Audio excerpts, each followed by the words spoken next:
Saya tidak akan bagi kalau sebelum saudara-saudara semua berjanji bahwa saya akan sungguh-sungguh untuk melaksanakan apa yang Ustadz Yusuf Mansur seru. Janji dulu, oke? Siap? Sebab ini ilmu mahal. Kalau ini ilmu diumbar begitu saja, lalu tidak ada yang menyambut, eman. Mendingan saya ngomong berdua. Siapa yang mau ayo sini berdua. Coba jajal tuh. Kalau 40 hari berat ngamalin ini, ba'da subuh sama ba'da asar, ya komo seperti santri-santri saya mah setiap ba'da sholat. Kalau emang susah ba'da asar saja. Kalau emang susah ba'da subuh saja. Kalau memang susah juga, ya sudahlah. Dari 1 hari itu jangan sampai nggak baca. Tapi kemudian istiqomahin selama 40 hari. Kalau 40 hari masih berat juga, 3 hari. Kalau 3 hari dirasa enak, 7 hari. 7 hari dirasa enak, 14 hari. 14 hari dirasa enak, 21 hari. 21 hari dirasa enak, melangsam 40 hari.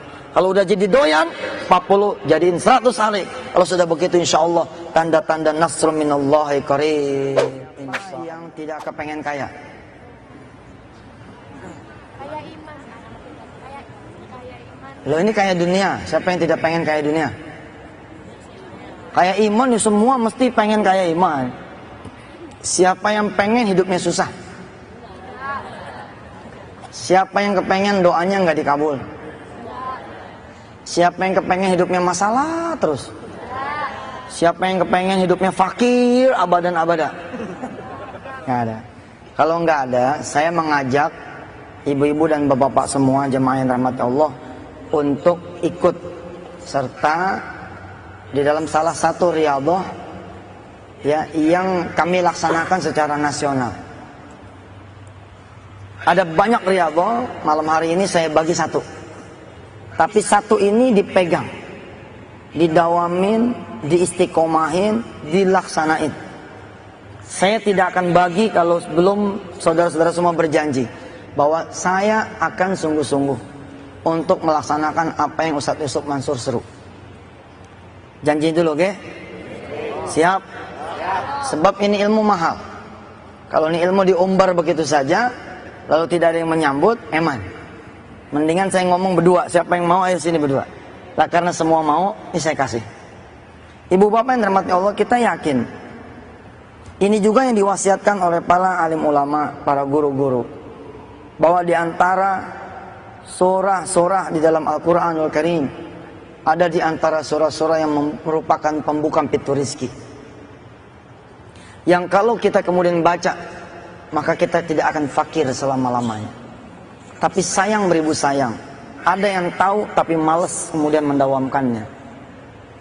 Ada juga yang memang tidak tahu. Malam hari inilah mungkin Allah kasih keredoannya, kita kemudian bisa mengetahui sedikit dari rahasianya. Salah satu riyadhah yang dijalankan oleh saya ketika saya punya hutang dulu, hingga kemudian hutang itu kempes betul. Salah satu riyadhah yang saya lakukan ketika kemudian saya merasa lagi diuji oleh Allah dengan kehinaan. Zaman dulu ibu, zamanan ya, zaman dulu. Masya Allah. Sekarang mah apa? Saya lewat, ditarik sana, tarik sini. Ustadz foto dong, Ustadz minta tanda tangan dong, Ustadz minta nomor handphonenya dong. Dulu mah Masya Allah, saya berdiri di pinggir jalan nggak ada yang negor. Kalau itu masih mending. Ini orang saya lewat, mereka memalingkan muka karena tidak mau berteman dengan saya. Saya lewat, kalau bisa itu pintu ditutup karena tidak mau ke bawah sialnya oleh saya. Zamanan, ya waktu dulu, Masya Allah, saya tidak punya harga. Tidak punya harga.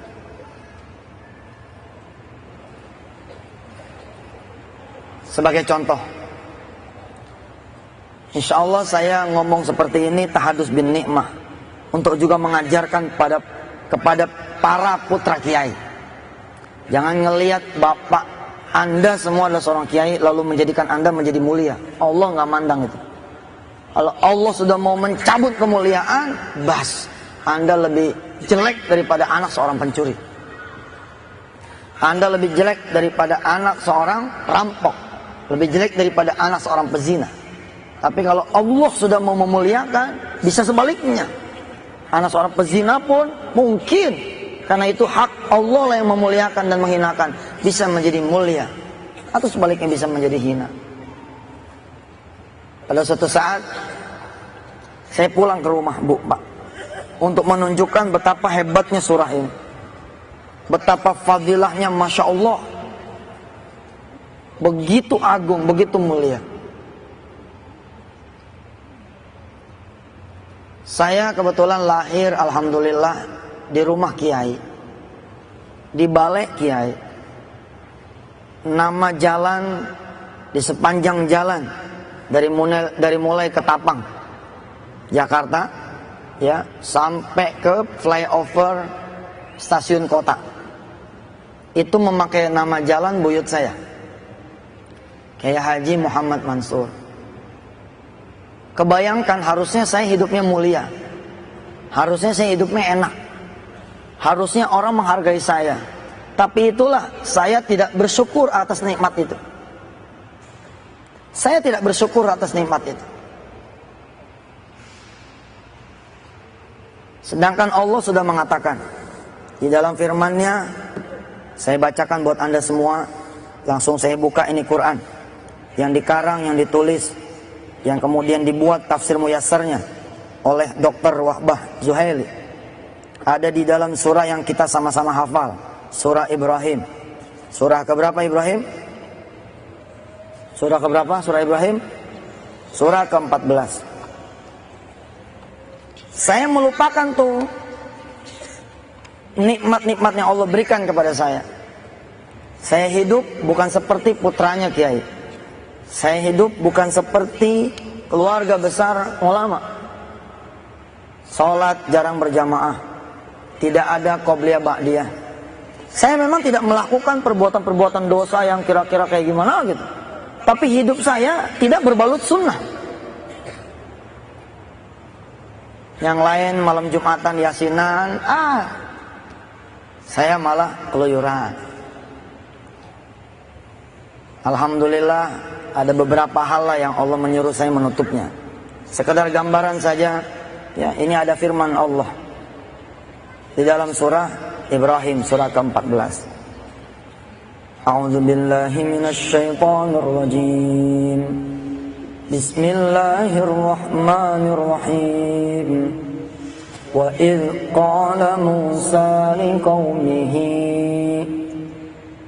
وَإِذْ قَالَ مُوسَى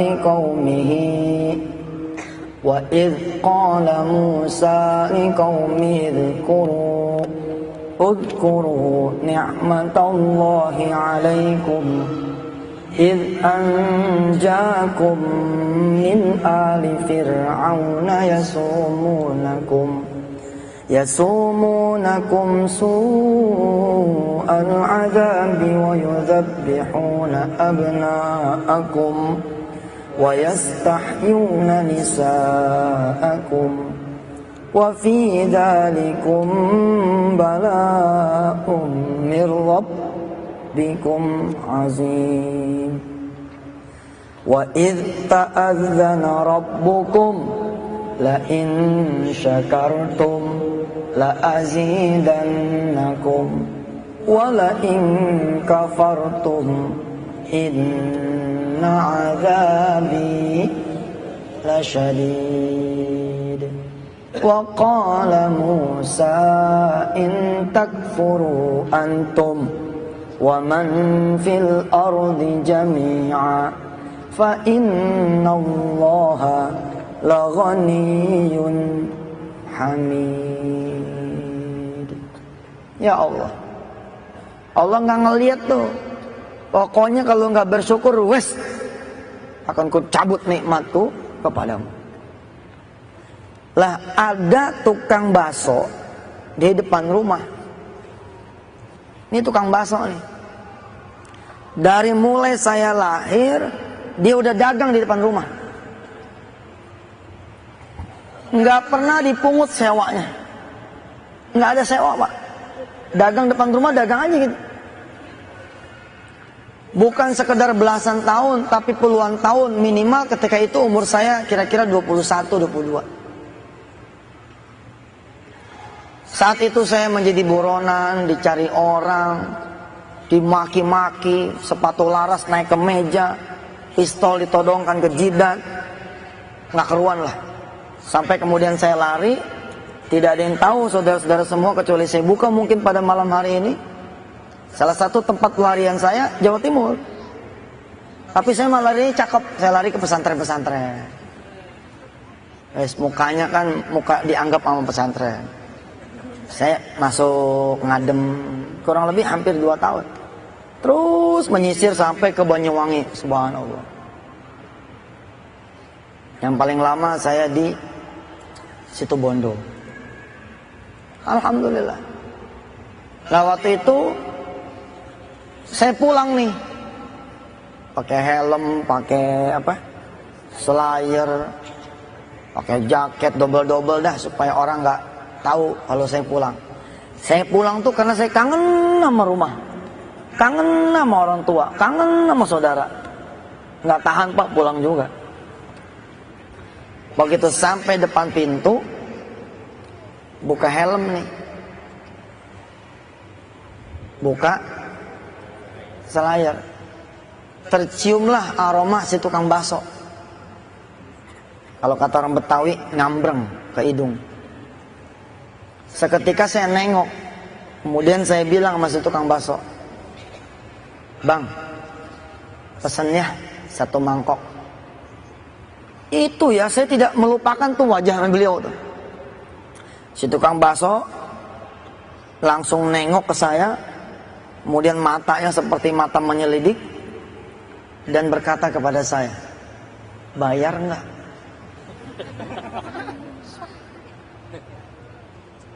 Buat ibu dan bapak yang tidak berada di posisi saya, mungkin kalimat ini jadi biasa. Tapi ketika itu, hok gitu, jantung nih berasa banget. Ya Allah, segininya kau udah diambil sama Allah kepercayaan.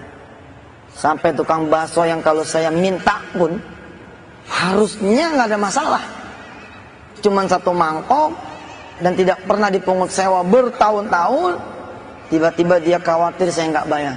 Saking saya dikenal sebagai orang yang punya utang banyak, Pak. Saya ngadu sama ibu saya, lalu ibu saya mewariskan nih apa yang saya wariskan kepada saudara-saudara semua. Jangan peduliin omongan orang. Ada orang kan ngomong begini, si ustadz tuh, amal apa-apa dibawa kepada kekayaan, amal apa-apa dibawa ke duit, amal apa-apa dibawa kepada dunia. Kalau saya mah sederhana saja. 1, kita tidak haram meminta dunia kepada Allah Azza wa Jalla. Yang tidak boleh kita mengambil dunia dengan cara-cara yang haram. Perhatikan ya kalimatnya. Kita tidak diharamkan meminta dunia kepada Allah Azza wa Jalla. Yang tidak boleh adalah mengambil dunia dengan cara-cara yang haram. Sebagian tahu kunci-kuncinya mencari dunia, sebagian tidak tahu, karena itulah dia kecapean, keletihan, atau mungkin salah jalan. Sebagian ada yang tahu, sehingga kemudian Allah antar apa yang dia butuhkan. Ibu saya, nenek saya, bibi saya, karena barangkali beliau-beliau itu orang istiqomah, nggak punya banyak macam-macamnya dan tauhidnya bagus, mewariskan itu kepada saya. Dan terbukti. Ibu saya nulis tuh dengan tangannya, kalau pengen Allah nolongin kamu, cegat waktu asar. Jadi waktu asar nih jangan kayak orang-orang dipanggil baru datang. Jangan. Kalau lagi punya masalah sebelum asar datang, kita udah datang duluan. Paham tuh? Ngejegat waktu asar tuh begitu. Kalau lagi punya masalah banyak, cegat waktu subuh. Jangan biarkan itu subuh sama asar ngeduluin kamu. Insya Allah pertolongan Allah itu udah deket kalau kamu bisa seperti itu. Tadi saya bilang riyadhah ini banyak sekali. Kalau bapak dan ibu memperhatikan di layar kaca, saya senantiasa membagi dikit-dikit. Dikit, karena memang tidak semua orang kemudian ala kulli juhdihin, ya, berlari kepada Allah Subhanahu wa taala, enggak bisa. Bisa sih kalau udah kepepet bener. Biasanya kalau udah kepepet bener apa aja dilakonin. Tapi kalau masih standar, ya. Apa yang ditulis oleh ibu saya? Ya Fattahu, Ya Razzaqu, Ya Muhawwilal ahwali, hawwil halana ila ahsanil hal. Hasbunallahu wa ni'mal wakil, ni'mal maula wa ni'man nasir. La haula wa la quwwata illa billahil aliyil azim. Ini diijazahkan langsung oleh ibu saya kepada saya. Saya megang itu kertas sambil bergetar, Pak. Bayangin ya, nasihatnya aja udah subhanallah nih. Ya Fattah, wahai yang maha membuka. Buka semua apa yang menjadi penutup saya ya Allah. Buka apa yang menjadi penutup anak saya ya Rahman. Ya Fattah disebut Asmaul Husna. Ya Fattah, Ya Razzaq, wahai yang maha memberikan rezeki. Ya Muhawwilal ahwal, wahai yang maha mengubah keadaan. Hawwil halana ila ahsanil hal. Ubah keadaan kami ya Allah kepada keadaan yang lebih baik lagi. Tergantung saudara-saudara nanti memakainya. Ketika dipakai sama orang-orang yang punya hutang, tentu keadaan yang lebih baik adalah hutangnya lunas. Kalau dibaca dalam keadaan suami ringan tangan, insya Allah Allah akan ubah suami menjadi penyayang, menjadi penyabar. Kalau dibaca oleh suami yang istrinya ilah mulutnya masya Allah, bukan cuman aib suami yang dibuka, tapi sak mertuanya dibuka, sak adik kakaknya dibuka, sak gurunya juga dibuka. Ya Muhawwilal ahwal, hawil halana ila ahsanil hal, termasuk insya Allah akan mengubah keadaan istrinya. Kalau dibaca sama orang tua yang anaknya kemudian bangor, udah lebih derajatnya daripada bandel. Bangor tuh 2 kali bandel. Oh di Betawi ya. Susah diatur. Bapak ibu nyalain mobil di pagi hari nggak ada apinya. Disangka akinya tidak bekerja. Begitu buka kap mesin, ternyata mesinnya dijual. Bisa, kalau anak narkobais Pak, apa aja disikat sama dia. Kalau dibaca sama orang tua yang anaknya doraka, ya Muhawwilal ahwal, maka insya Allah akan terjadi perubahan di anak kita. Dalam keadaan kita yang ngontrak, kita baca terus nih doa seperti warisannya ibu saya. Insya Allah kita akan pindah ke tempat yang lebih baik. Tadinya kontrakan yang 75 jadi kontrakan yang 150. Ya lumayan kan? Tadinya 150, baca terus jadi 300. Baca lagi jadi 1 juta. Baca lagi jadi punya sendiri. Insya Allah. Dibaca terus, diwiridin terus sama yang naik motor, maka insya Allah Allah akan rubah dia menjadi Xenia, menjadi Kijang, menjadi sedan, menjadi mobil roda 4 yang dia mau. Bahkan kalau kebanyakan bacanya, insya Allah dapat mobil tronton yang 16 ban. Yo, nandanya jadi pengusaha toh, pengusaha transportir, punya banyak bus, punya banyak truk. Masya Allah. Dulu Pak saya mengingat, saking saya pengen ngelakonin apa yang dijalankan, disarankan oleh ibu saya. Mudah-mudahan Allah yang maha mengetahui segala nawaitu saya menceritakan ini kepada ibu dan bapak. Wala riya wala sum'ah. Nggak ada riya, nggak ada sum'ah. Saking takutnya nih, ini jalannya naik motor, hujan gede, bedu gede nih, hujan. Yang lain pada berhenti, saya tabrak tuh hujan. Saya tabrak tuh hujan. Sambil saya menangis, sambil saya baca itu zikir, lalu saya bilang pada Allah, ya Allah nih, saat turun hujan adalah saat yang dikabulkan oleh Allah doa-doanya para hambamu ya Allah. Saya berdoa pakai ini. Pokoknya apapun keadaan ibu, bapak, sakit yang berkepanjangan, dihina, di kantor, di perumahan, di keluarga, Allah akan ubah, Allah akan ubah, Allah akan ubah. Dan ini ada sambungannya. Apa kata ibu saya? Apa kata nenek saya? Apa kata bibi saya? Apa kata paman saya? Apa kata orang-orang tua saya? Apa kata para guru? Hampir sama. Sambungannya adalah suratul Waqiah. Sambungannya adalah suratul Waqiah. Kita hafalin dulu doanya.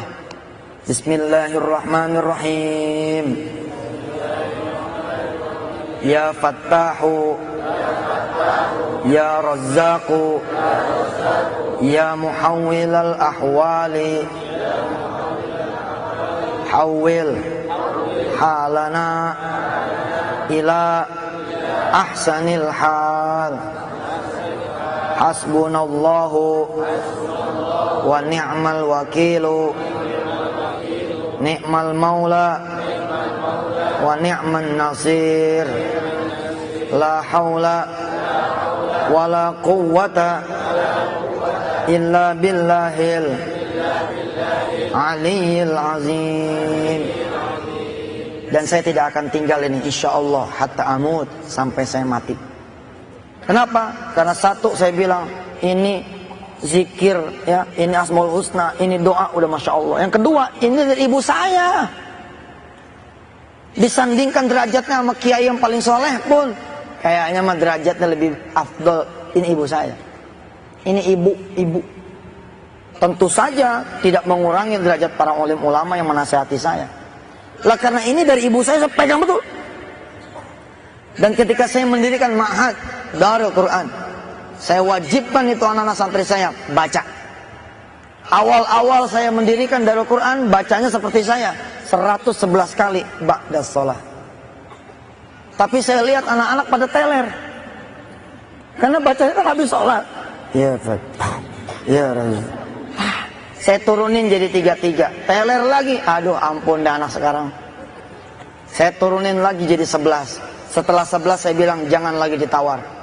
Jangan lagi ditawar. Maka saya nasihatkan diri saya dan nasihatkan kepada bapak dan ibu semua yang lagi perlu sama Allah. Kalau memang perlu sama Allah, bacanya 111 kali. Jangan tanya hadisnya sudah. Itu hadis urusan para guru. Iya, jangan jadi murid bawel. Bentar-bentar nanya hadis, mana dalil. Capek, sami'na wa ta'na aja udah sama guru mah. Insya Allah barokah. Ya, masa iya guru ngejerumusin kan begitu? Mati-mati kita kasih sama situ karena saya udah pakai kan begitu? Berhasil, tinggal pakai doang cerewet. Afwan ya Ustaz, dalilnya mana? Aneh kalau nggak ada dalil, aneh nggak mau. Ya udah, masih tuh, terserah situlah.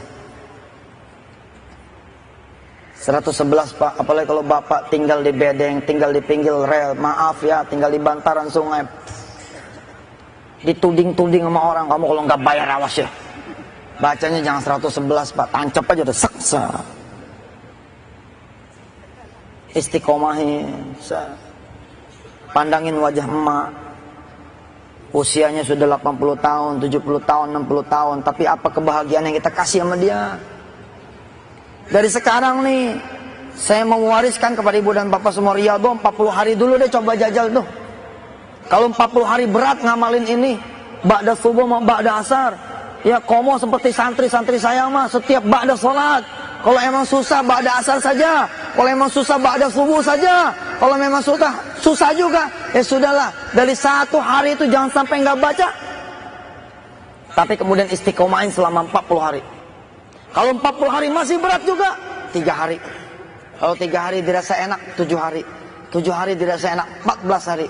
14 hari dirasa enak, 21 hari. 21 hari dirasa enak, mulangsam 40 hari.